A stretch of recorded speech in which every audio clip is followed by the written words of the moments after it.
Oke, Assalamualaikum warahmatullahi wabarakatuh. Rekan-rekan mahasiswa sekalian, saya coba buat video eh, singkat-singkatnya dan semoga lebih jelas. Ini mengenai materi untuk persiapan eh, akhir semester, yaitu mengenai supervised learning dan unsupervised learning. Untuk kali ini saya buat yang supervised learning. Oke, eh, supervised learning itu adalah satu istilah supervised di sini boleh kita katakan seperti bimbingan. Jadi terbimbing dan tidak terbimbing. Untuk hari ini kita menggunakan terbimbing untuk machine learning, yaitu bagaimana sebuah IT, sebuah komputer itu bisa eh, memberikan solusi, memberikan masukan dengan kita beri data-data yang terbimbing. Ya, kita akan menggunakan salah satu contohnya adalah menggunakan regresi linier. Oke, tujuan utama dari pembelajaran ini adalah konsep supervised learning dan menggunakan regresi, membedakan regresi dan klasifikasi, mengimplementasikan model regresi linear sederhana, dan mengevaluasi performa model regresi. Apa itu supervised? Tadi sudah kita bahas, yaitu yang load suatu datanya itu kita bimbing untuk menghasilkan menghasilkan suatu eh, eh, hasil yang kita harapkan, misalnya untuk meramalkan sesuatu tapi kita tuntun, jadi tidak kita lepas begitu saja. Ya, contoh ini adalah ada dua kolom. Pertama adalah ukuran rumah, gitu ya. Ada yang sebelah kanan ada labelnya. Jadi kita sebut input dan output. Jadi kalau dimasukkan ukuran rumah 120 meter persegi, maka harganya 500 juta.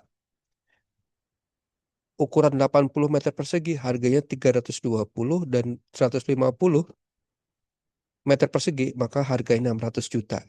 Kira-kira kalau diisi data lain hasilnya apa nih outputnya gitu. Nah, itu yang disebut dengan eh, apa kita di machine learning itu. Jadi membuat eh, mesin bisa mempelajari dari tiga data ini, baik itu fitur maupun label, asal menghasilkan satu output.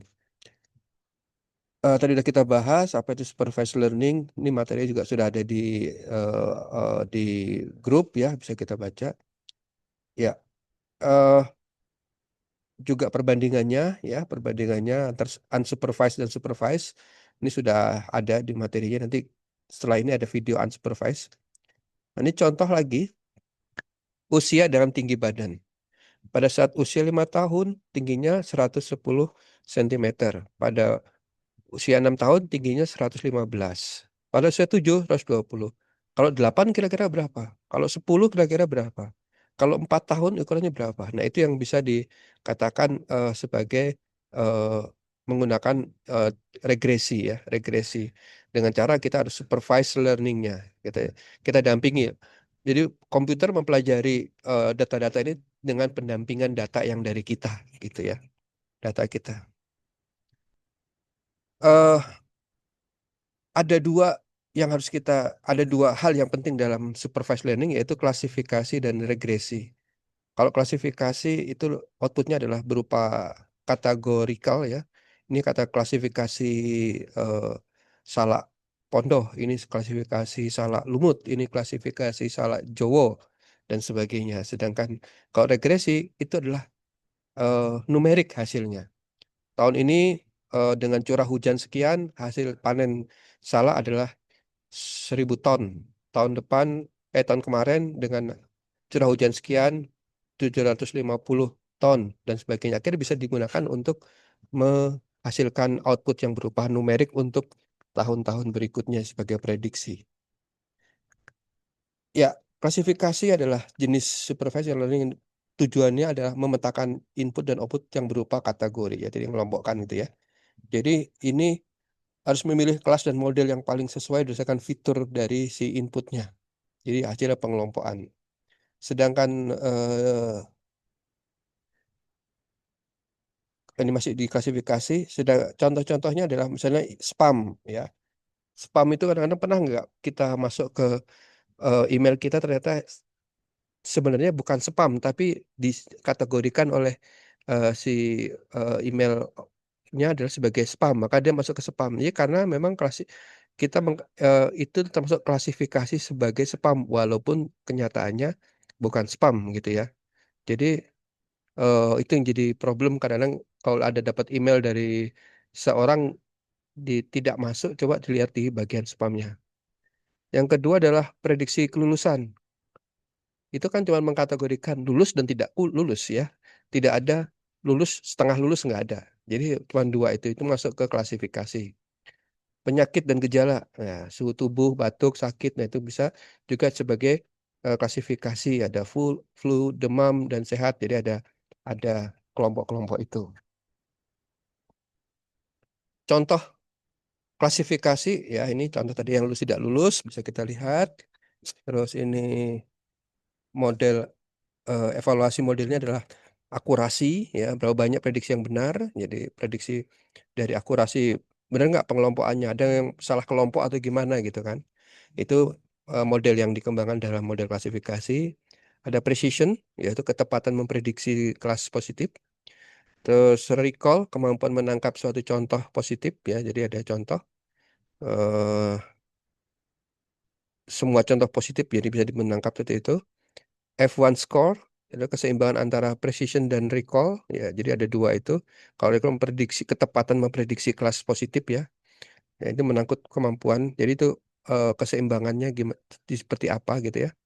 Confusion metric, tabel untuk melihat prediksi benar atau salahnya. Jadi itu per kelas, ya per kelas-kelas klasifikasi. Ini memang nanti klasifikasi tidak kita bahas lebih dalam karena kita akan masuk ke regresinya. Ya ini ada binary, multiclass bisa kita baca. Nah itu dia, berikutnya adalah konsep regresi. Prediksi nilai kontinu, yaitu prediksi nilai kontinu berarti memprediksi nilai numerik yang bisa memiliki rentang tak hingga, bukan kategori tetap. Ya, ini adalah fokus utama dari regresi, yaitu salah satu cabang dari supervised learning. Contoh tadi kita lihat ada memprediksi harga rumah berdasarkan data yang sudah ada gitu kan. Data yang sudah ada sebelumnya adalah ukurannya sekian, harga sekian dan sebagainya. Suhu udara ya gitu. Mungkin variabelnya angin sekian, itu sekian, maka suhunya sekian.